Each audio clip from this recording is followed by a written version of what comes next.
Hello बच्चों, मैं स्मिता बिजलवान स्वागत करती हूँ आपका आईसीटी वर्चुअल क्लासरूम में। आशा करती हूँ आप सभी स्वस्थ होंगे और अच्छे से अपनी पढ़ाई कर रहे होंगे। बच्चों, आज हम पढ़ने जा रहे हैं क्लास 12 केमिस्ट्री। और क्लास 12 केमिस्ट्री में हम पढ़ रहे थे चैप्टर कोऑर्डिनेशन कंपाउंड। अब जैसा कि आप जानते हैं, अपने लास्ट लेक्चर में हमने चैप्टर पूरा कंप्लीट कर लिया था। इनकी लास्ट टॉपिक जो था, जहाँ पर हम जो कॉम्प्लेक्सेस है उनकी स्टेबिलिटी के बारे में पढ़ रहे थे, तो वो भी टॉपिक हमने कंप्लीट कर लिया। ठीक है, तो चैप्टर यहाँ पर हमारा कंप्लीट हो चुका है। आज हम इस चैप्टर का एक क्विक रिविजन करेंगे, यानी कि आज के पूरे लेक्चर में हमने चैप्टर में जो भी टॉपिक्स पढ़े हैं उन सभी टॉपिक्स को एक बार रिवाइज कर लेंगे। ठीक है, अच्छे से इसको पूरा अच्छे से रिवीजन कर लेंगे। फिर आप इसके एनसीईआरटी से क्वेश्चन आंसर्स करेंगे और कुछ एडिशनल क्वेश्चन आंसर्स करेंगे। फिर हम अपना नेक्स्ट चैप्टर स्टार्ट करेंगे। चलिए, तो चैप्टर को स्टार्ट करते हैं। इसका जो रिवीजन है वो स्टार्ट करते हैं। तो कोऑर्डिनेशन कंपाउंड को कॉम्प्लेक्स कंपाउंड भी कहा जाता है। ठीक है, क्यों कहा जाता है वो हम यहाँ पर देखेंगे। अब यहाँ पर क्या होता है कि जो मेटल एटम होता है वो बाउंड होता है नंबर ऑफ एनायन से या न्यूट्रल मॉलिक्यूल से, जिसे हम कहते हैं लिगेंड। इस तरीके से ये होता है हमारा सेंट्रल मेटल एटम, और ये होते हैं इसके सराउंडिंग में लिगेंड्स। ठीक है, और इनसे मिलकर के ये बनता है कॉम्प्लेक्स कंपाउंड। ठीक, coordination compound complex compound are type of addition compound. और ये जो कॉम्प्लेक्स कंपाउंड है ये एक तरह के एडिशन कंपाउंड भी है। ठीक है, एडिशन कंपाउंड क्यों हम कह रहे हैं, क्योंकि एडिशन कंपाउंड कौन से कंपाउंड होते हैं जो दो या दो से अधिक सॉल्ट के कॉम्बिनेशन से फॉर्म होते हैं, इसीलिए उन्हें क्या कहा जाता है, कॉम्बिनेशन कंपाउंड भी कहा जाता है। ठीक है, चलिए, फिर हमने पढ़ा कि ये जो एडिशन कंपाउंड है ये दो तरह के हमारे पास है, एक है डबल सॉल्ट और एक है कोऑर्डिनेशन कंपाउंड। ठीक है, तो ये डबल सॉल्ट क्या होते हैं, चलो तो इसको थोड़ा सा देखते हैं, ये थोड़ा इम्पोर्टेंट भी है। जो डबल सॉल्ट है वो क्या होते हैं, ये पाए जाते हैं सॉलिड स्टेट में, dissociate into constituent species in their solution. ये क्या करते हैं, जिस स्पीसीज में उसी में ही क्या करते हैं, ये डिसोसिएट होते हैं, पहली चीज। दूसरा, their properties are essentially the same as the constituent species, और इनकी जो प्रॉपर्टी है इनकी कांस्टिट्यूएंट स्पीसीज के ही सिमिलर होती है लगभग। Double salt the metal atom ion exhibit normal valency, ये एग्जिबिट करते हैं नॉर्मल वैलेंसी। ये देते हैं पॉजिटिव टेस्ट सभी के लिए। ठीक है, जितने भी सभी के लिए ये पॉजिटिव टेस्ट देते हैं। जबकि जो कोऑर्डिनेशन कंपाउंड है, जो हम ये चैप्टर ही पढ़ रहे हैं जिनके बारे में, ये सब में पॉजिटिव टेस्ट नहीं देते, सिर्फ किसी किसी में देते हैं। दूसरी चीज, दे रिटेन देयर आई, ये अपनी आइडेंटिटी को बिल्कुल भी नहीं खोते, ये अपनी आइडेंटिटी को बिल्कुल भी नहीं खोते। ठीक है, ये मेंटेन करके रखते हैं।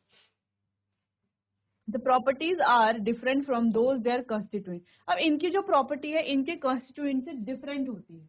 ठीक है, इनके जब इनको वाटर में क्या किया जाता है, डिसॉल्व किया जाता है, तो इनके जो आयंस बनते हैं वो इनकी जो स्पीसीज है, कॉम्प्लेक्स कंपाउंड है, उससे काफी डिफरेंट। जैसे अगर हम KF और FeCN6 की बात करें, तो जब ये हम इसको डिसॉल्व करते हैं तो ये ब्रेक होता है Fe2 positive CN negative ions में। In coordination compound, the number of negative ions and molecules around the central metal atom is beyond its normal valency. इसकी नॉर्मल वैलेंसी के बियॉन्ड होता है। अच्छा, एक मोर सॉल्ट है जो एक तरह का डबल सॉल्ट है, इसको हमें याद करना है। ठीक है, इसका formula FeSO4.NH4 whole twice SO4.6H2। ठीक है, तो ये है हमारा मोर सॉल्ट, जो एक प्रकार का डबल सॉल्ट है। तो ये है एग्जाम्पल। अच्छा, आगे कुछ और एग्जाम्पल भी हमें देखने हैं। जैसे पोटाश एलम की बात करें, जिसका फॉर्मूला है K2SO4Al2SO4 होल ट्वाइस 24H2। ठीक है, ये फिटकरी जिसे हम कहते हैं, फिटकरी का ये फॉर्मूला है।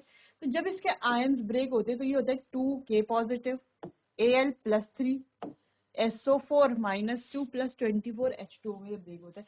वहीं अगर आप देखो कोऑर्डिनेशन कंपाउंड को, तो ये कैसे ब्रेक हो रहा है, ये ब्रेक हो रहा है +4K पॉजिटिव FeCN6 -4, ऐसे ये ब्रेक होगा। ठीक है, ऐसे ये ब्रेक नहीं होगा, इसकी तरह ये ब्रेक नहीं होगा। ये तो दोनों में क्या है, डिफरेंस है काफी बड़ा। ठीक है, चलो तो एक बार आप इसे देखो। आगे था हमारे पास, फिर हम यहाँ पर कुछ टर्म्स के बारे में बात करें जो इस चैप्टर में यूज होने वाली। तो एक तो एडिशन कंपाउंड है, एडिशन कंपाउंड हमने देख लिया। एक है कोऑर्डिनेशन कंपाउंड, तो कोऑर्डिनेशन कंपाउंड भी हमने देख लिया। अब कुछ टर्म्स है जो चैप्टर में यूज हुई। अब तो हम चैप्टर में इन टर्म्स को काफी भली भांति जानते हैं। जैसे पहला टर्म है सेंट्रल मेटल एटम। तो अब हमें पता है सेंट्रल मेटल एटम, शॉर्ट में हम क्या भी लिखते हैं, CMA, सेंट्रल मेटल एटम। ठीक है, अभी सेंट्रल मेटल एटम क्या है, ये हमारी एक मेटल होती है। कौन सी मेटल होती है, डी ब्लॉक की एलिमेंट मेटल होती है। डी ब्लॉक की मेटल क्यों, क्योंकि इसके साइज स्मॉल होता है, हाई आयनाइजेशन एनर्जी होती है, हाई इफेक्टिव न्यूक्लियर चार्ज होता है, इसमें वेकेंट डी ऑर्बिटल होता है जो काफी इंपॉर्टेंट है। ठीक है, और ये ट्रांजिशन एलिमेंट भी है। ठीक है, तो कौन से, डी ब्लॉक के एलिमेंट। तो जब भी आपको जैसे यहाँ पर सेंट्रल मेटल एटम है Fe, जब भी आप कोई भी सेंट्रल मेटल एटम देखोगे आपको वो हमेशा कहाँ से मिलेगी, डी ब्लॉक से मिलेगी। ठीक है, चलो दूसरी चीज, एक और यहाँ पर इंपॉर्टेंट चीज है जो कि कैटायन और एनायन। सबसे पहले आपको कोऑर्डिनेशन समझना पड़ेगा कि कोऑर्डिनेशन स्पेयर क्या होता है, आयनाइजेशन स्पेयर क्या होता है। ठीक है, अगर हम यहाँ पर ध्यान से देखें तो ये वाला जो पार्ट है, ये वाला पूरा पार्ट कौन सा है, कोऑर्डिनेशन स्पेयर। ये वाला जो पूरा पार्ट है वो क्या है, आयनाइजेशन स्पेयर। आप यहाँ पर देख करके क्या समझ पा रहे हो कि जो कोऑर्डिनेशन स्पेयर है, जब ये ब्रेक डाउन हुआ कुछ ऐसे, तो जो कोऑर्डिनेशन स्पेयर बना ये कैसा है, कॉम्प्लेक्स है, और कैसा है, एनायन है। ये क्या है, बहुत सिंपल है, और क्या है, कैटायन है। आपको ज्यादातर क्या देखने को मिलेगा, सिंपल कैटायन, कॉम्प्लेक्स एनायन, या कॉम्प्लेक्स कैटायन, सिंपल एनायन, ये देखने को मिलेगा। और बहुत केसेस में आपको कॉम्प्लेक्स कैटायन और कॉम्प्लेक्स एनायन, यानी कि दोनों ही कैटायन भी और एनायन भी दोनों ही कॉम्प्लेक्स देखने को भी मिलेंगे। ठीक है, चलो यहाँ पर अगर हम बात करें तो ये है हमारा सेंट्रल मेटल एटम। अब यहाँ पर क्या होता है, ये सेंट्रल मेटल एटम जो है ये है हमारे लीगेंड्स। लीगेंड्स के साथ, लीगेंड्स में क्या करता है, ये कोऑर्डिनेट बॉन्ड फॉर्म करता है। ठीक है, अब कोऑर्डिनेट बॉन्ड फॉर्म कैसे होता है, ये तो बहुत ही बेसिक सी चीज है कि कोऑर्डिनेट बॉन्ड कैसे फॉर्म होता है। जब कोई डोनर क्या करेगा, अपने इलेक्ट्रॉन्स को पूरा डोनेट कर देगा किसी के वेकेंट ऑर्बिटल्स को। ठीक है, वेकेंट ऑर्बिटल्स को पूरा डोनेट कर देगा, तो वहां पर क्या बनेगा, कोऑर्डिनेट बॉन्ड बनेगा। जैसे मान लो यहाँ पर इसके पास हैं 2 इलेक्ट्रॉन और इसके पास कोई भी इलेक्ट्रॉन नहीं है, तो ये क्या करेगा, अपने इलेक्ट्रॉन को शेयर करेगा। तो एक इलेक्ट्रॉन इसके पास, एक इलेक्ट्रॉन इसके पास, बीच में क्या बन जाएगा, बॉन्ड बन जाएगा। ठीक है, इलेक्ट्रॉन किसने शेयर करे, इसने शेयर करे दोनों इलेक्ट्रॉन दोनों के साथ, तो यहाँ पर इस तरीके से कोऑर्डिनेट बॉन्ड फॉर्म हो जाएगा। ठीक है, तो ये तो हमने पहले भी पढ़ चुके हैं प्रीवियस क्लासेस में कि कोऑर्डिनेट बॉन्ड कैसे फॉर्म होते हैं। क्लियर, चलो इतना समझ में आया। नेक्स्ट जो है इलेक्ट्रॉन डोनेट करता है उसे हम कहते हैं लुईस बेस, और जो एक्सेप्ट करेगा उसे क्या कहेंगे, लुईस एसिड। जो डोनेट कर रहा है उसे लुईस बेस ही कहेंगे। क्लियर इतना, चलो तो इतना अब हम समझ गए कि सेंट्रल मेटल एटम क्या है। अब बात करते हैं लीगेंड्स के बारे में। पहले नोट देखिए आप इसे,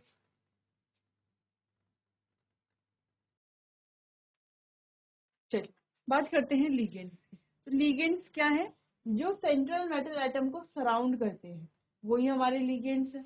ठीक है, चलो तो ये जो लीगेंड्स हैं, जैसे अभी हमने एक एग्जांपल देखा था FeCN होल 6 वाला, तो ये जो 6 CN थे, 6 साइनाइड ग्रुप थे, ये क्या थे, हमारे लीगेंड्स ही थे।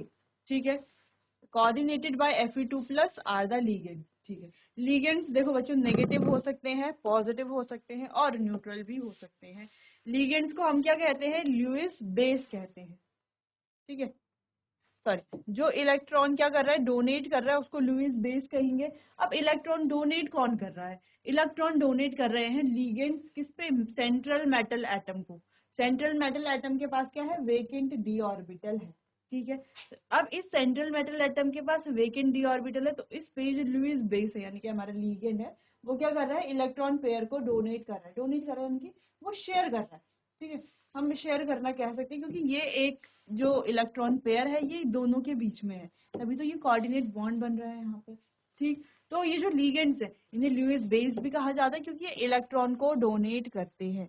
वहीं अगर हम बात करें जो हमारे सेंट्रल मेटल एटम होगा उसे लुईस एसिड कहा जाएगा, क्योंकि ये इलेक्ट्रॉन को क्या कर रहा है, एक्सेप्ट कर रहा है।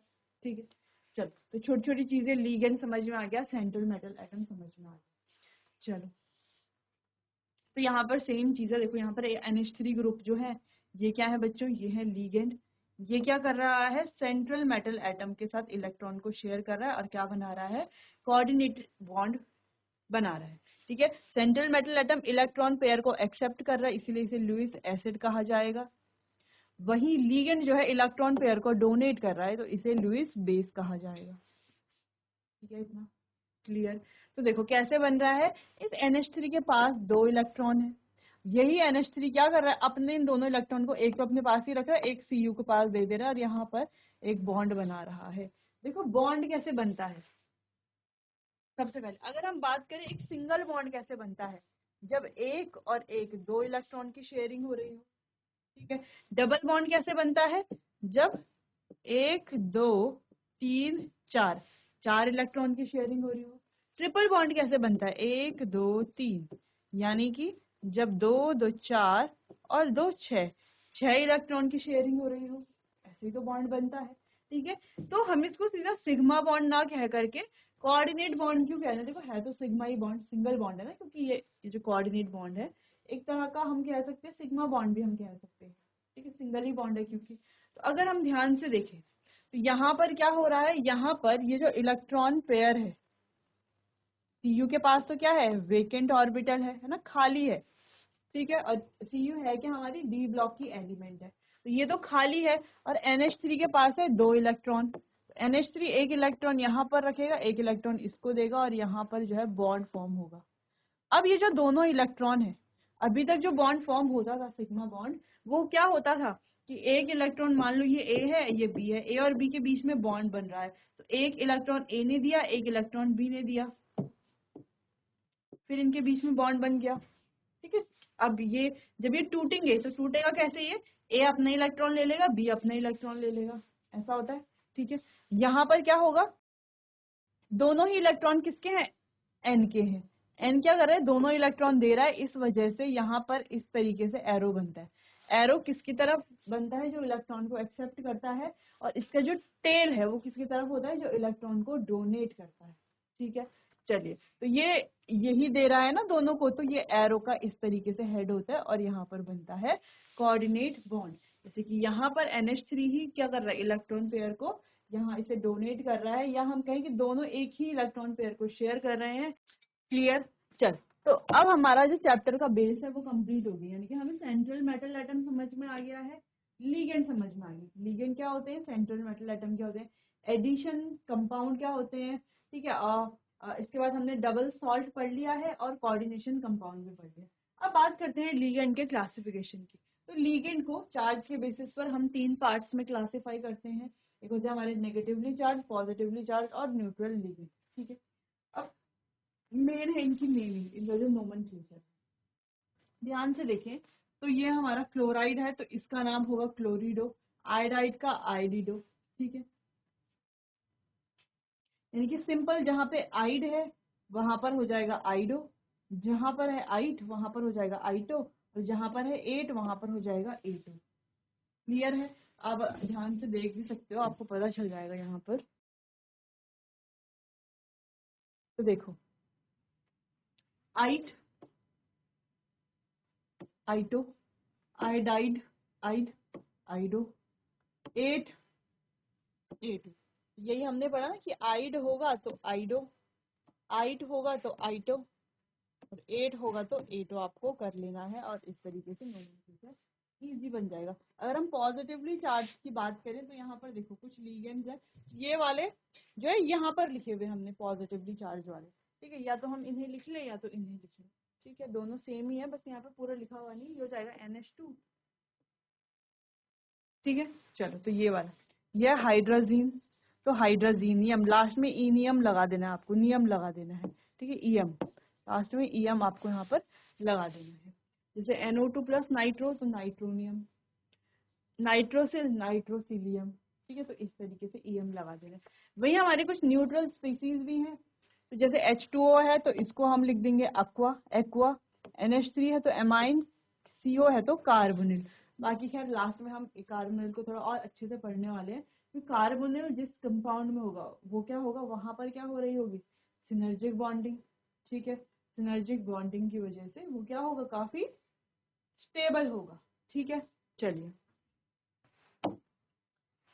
तो अब फिर हमने पढ़ी थी डेंटिसिटी। अब डेंटिसिटी क्या है, the number of electron pair a ligand can share with same central metal atom through coordinate bond is called denticity.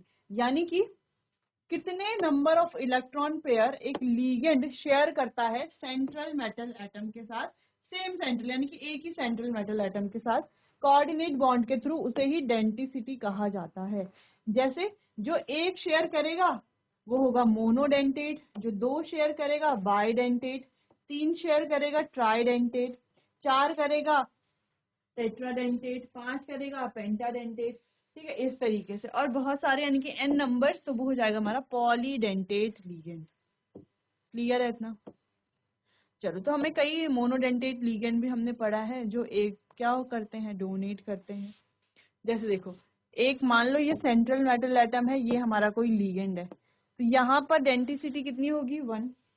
ठीक है, यहाँ पर ये लीगेंड क्या कर रहा है, दो उससे शेयर कर रहा है ना, दो कोऑर्डिनेट बॉन्ड, एक ही लीगेंड बना रहा है और एक ही सेंट्रल मेटल एटम के साथ, इसकी डेंटिसिटी कितनी होगी 2। ठीक है, बाइडेंटेट लीगेंड है ये। ऐसे आप ट्राइडेंटेट लीगेंड बना सकते हो। तो आगे कुछ एग्जांपल हम देखेंगे जहाँ पे हमें समझ में भी आएगा। तो यहाँ पर हमें मोनोडेंटेट, पॉलीडेंटेट पढ़ना है। इसके अलावा पढ़ना है एम्बीडेंटेट लीगेंड।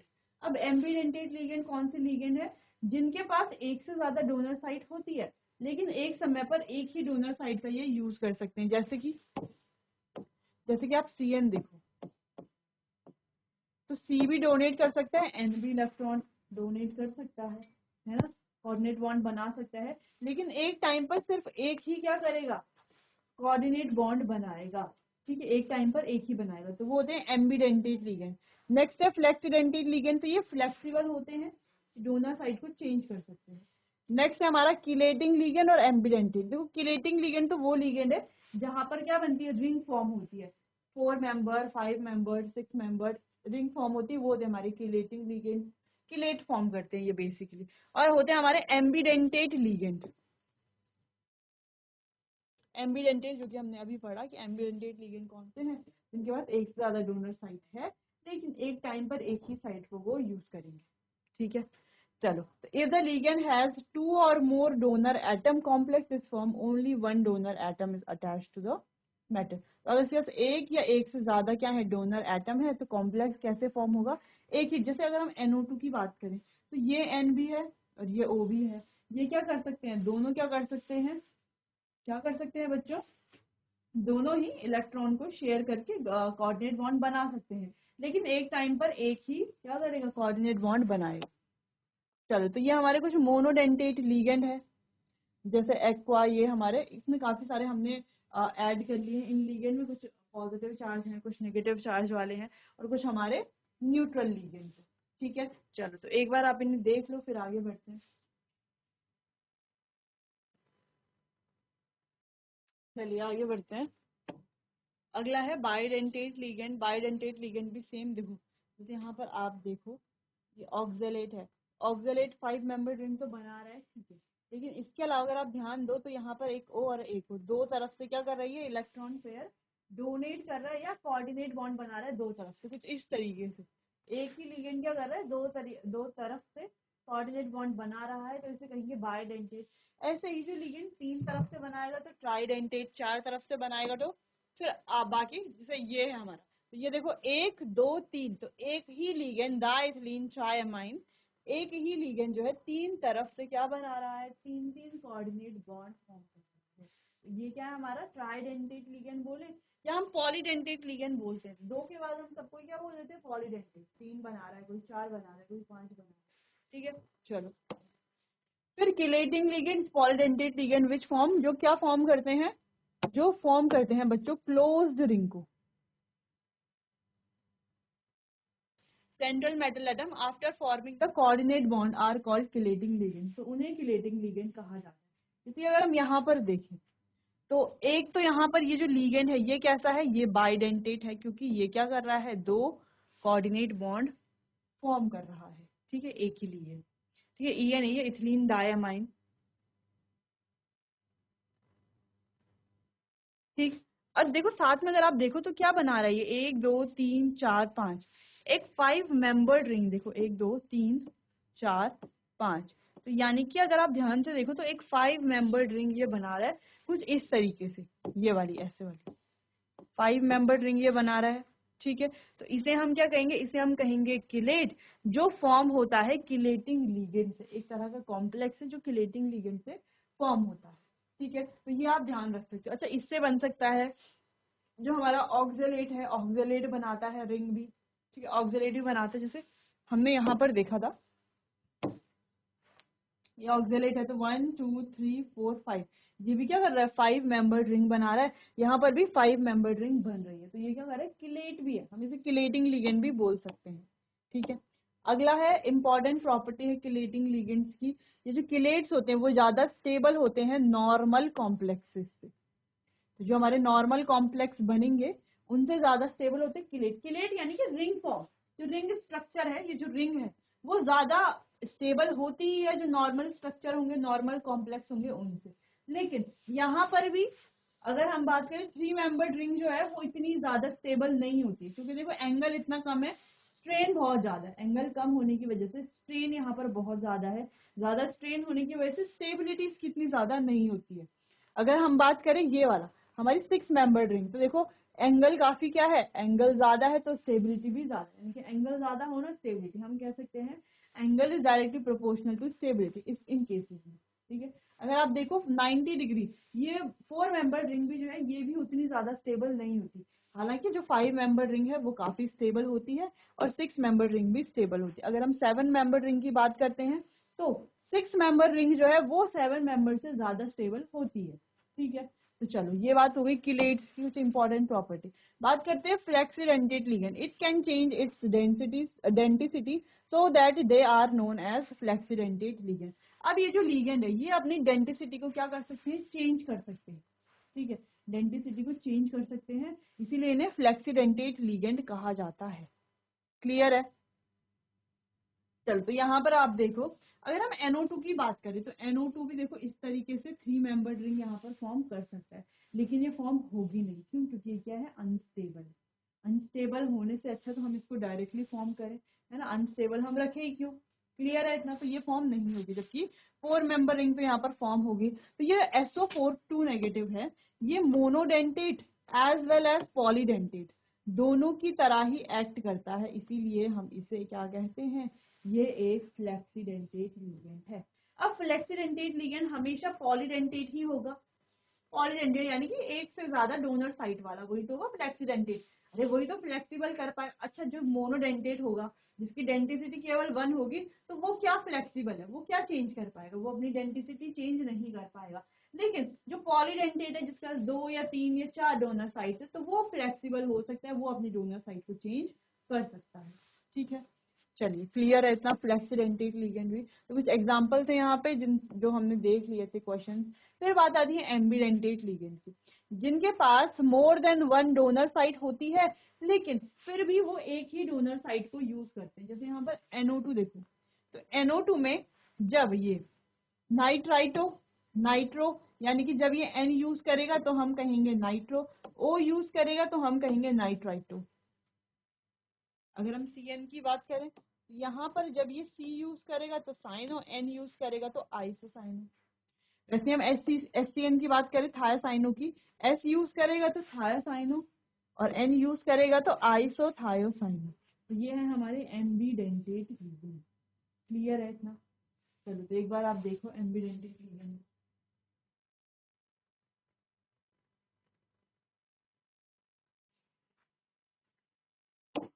चलिए, नेक्स्ट था ऑक्सीडेशन नंबर, कि कैसे हम ऑक्सीडेशन नंबर को ढूंढेंगे, मतलब सेंट्रल मेटल एटम का ऑक्सीडेशन नंबर हम कैसे बताएंगे, कि ऑक्सीडेशन नंबर क्या है।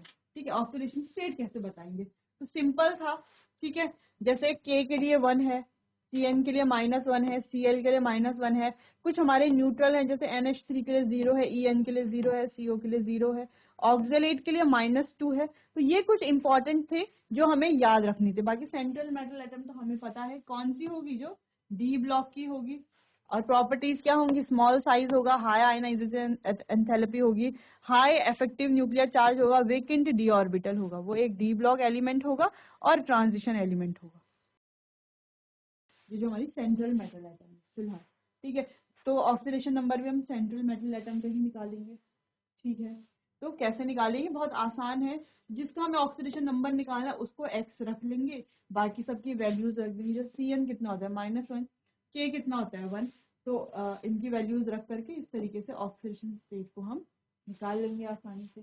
तो काफी क्वेश्चंस भी हमने यहाँ पर किए थे, जैसे ये सारे क्वेश्चंस किए थे जिसमें हमें ऑक्सीडेशन स्टेट को निकालना था।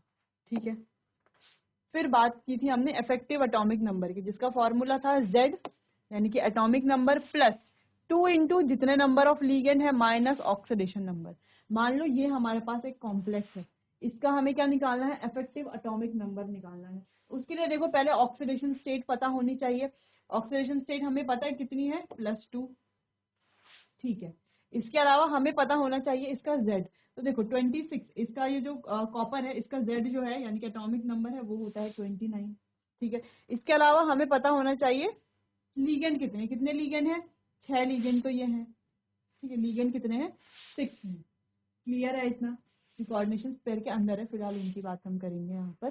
तो 6 है, तो इससे आसानी से हम इसका इफेक्टिव एटॉमिक नंबर निकाल सकते हैं। तो देखो जैसे कि ये वाला है, यही वाला तो है वो Cu, और 6 NH3 है, तो इफेक्टिव एटॉमिक नंबर 29 हो गया इसका एटॉमिक नंबर, प्लस 2 इंटू 6, यानी कि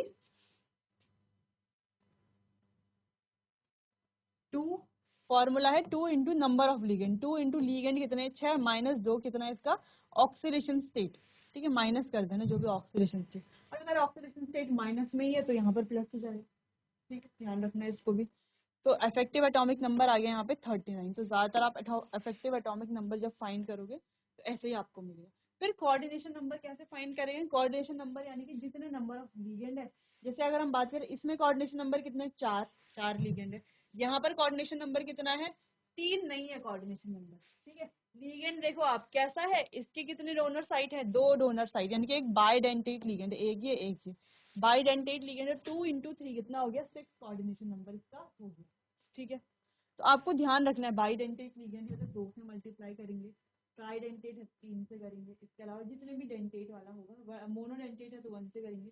जैसे अगर हम बात करें NH3 की, तो एक मोनोडेंटेट लीगेंड है, तो 1 इंटू 4, तो कितना हो गया टोटल कोऑर्डिनेशन नंबर 4। ठीक है, तो इस तरीके से कोऑर्डिनेशन नंबर भी हमने फाइंड कर लिया था। यहाँ पर कुछ क्वेश्चन किए थे हमने, जहाँ पर हमने कोऑर्डिनेशन नंबर और फिलहाल कोऑर्डिनेशन नंबर और ऑक्सीडेशन नंबर फाइंड किया था। आप ये क्वेश्चन देख सकते हो यहाँ।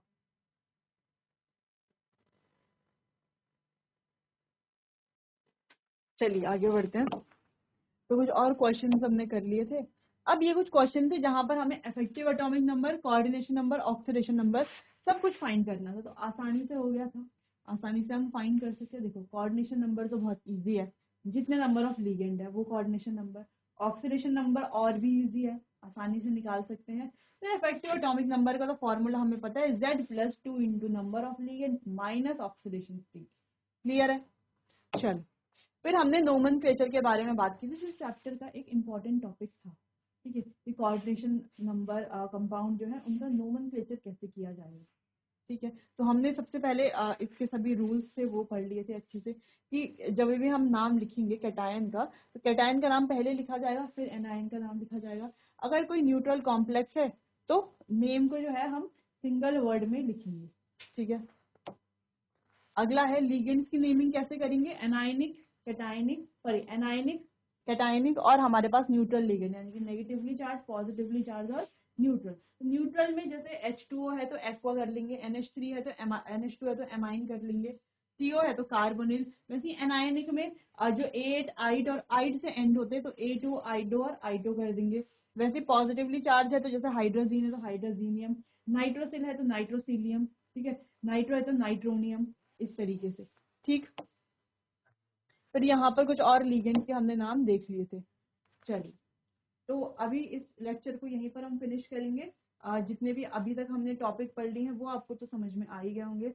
बाकी चैप्टर को पूरा रिवाइज करेंगे हम अपने आने वाले अगले सेशन में। तब तक के लिए आपका बहुत बहुत धन्यवाद।